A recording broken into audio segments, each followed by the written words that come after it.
आज हम चर्चा करने वाले हैं कि कर्म क्या है, क्योंकि कर्म के द्वारा ही हमें इस संसार में आना जाना लगा रहता है। तो हम कर्म, प्रतिपल मनुष्य कर्म करता रहता है और उसी के द्वारा इस संसार में मनुष्य का आने जाने का रास्ता लगा रहता है।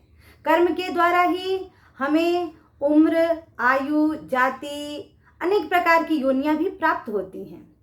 तो हमें कैसा हमने कर्म किया, उसी के द्वारा हमें अनेक प्रकार की योनियां भी मिलती हैं। स्वरवेद में स्वामी जी ने लिखा, कर्म से आयु जाती है, कर्म से भोगत भोग, कर्म विपाक न छूटई, कर्म न संसृत रोग। तो कर्म के द्वारा ही हमें आयु मिलती है, जाति मिलती है और कर्म के द्वारा भी हमें भोग भी मिलते हैं।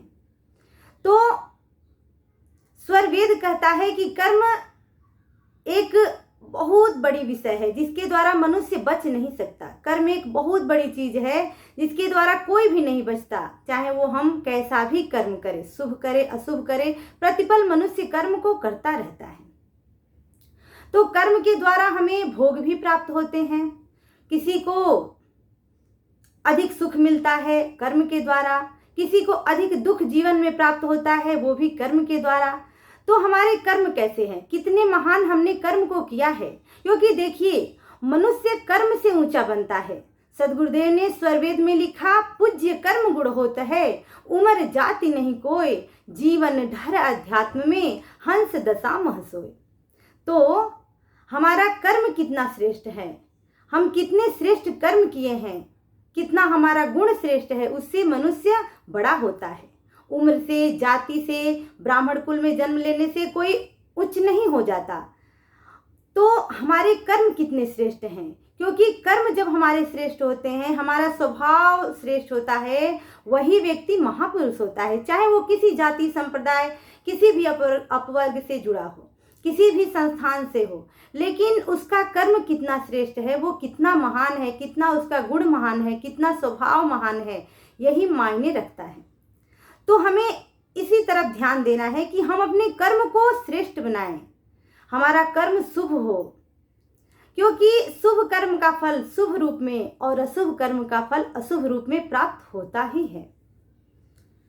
लेकिन स्वरवेद का सिद्धांत तो ये भी कहता है कि बेड़ी चाहे सोने की हो चाहे लोहे की, बंधन का ही कारण बनता है।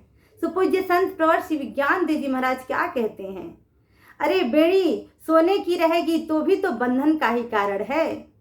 तो वो सोने की हो, यानी मतलब कहने का क्या है, वो कर्म हमारा शुभ हो या अशुभ हो, वो बंधन का ही कारण है, इससे हम छूट नहीं सकते। आजकल या बहुत पहले से हम लोग जानते हैं, लिखा गया है कर्म ही पूजा है, लेकिन ये सत्य नहीं है। विहंगम योग कहता है कर्म ही पूजा नहीं, कर्म ही बंधन है। कर्म के द्वारा, क्योंकि कर्म के द्वारा मनुष्य बंधन में आता है।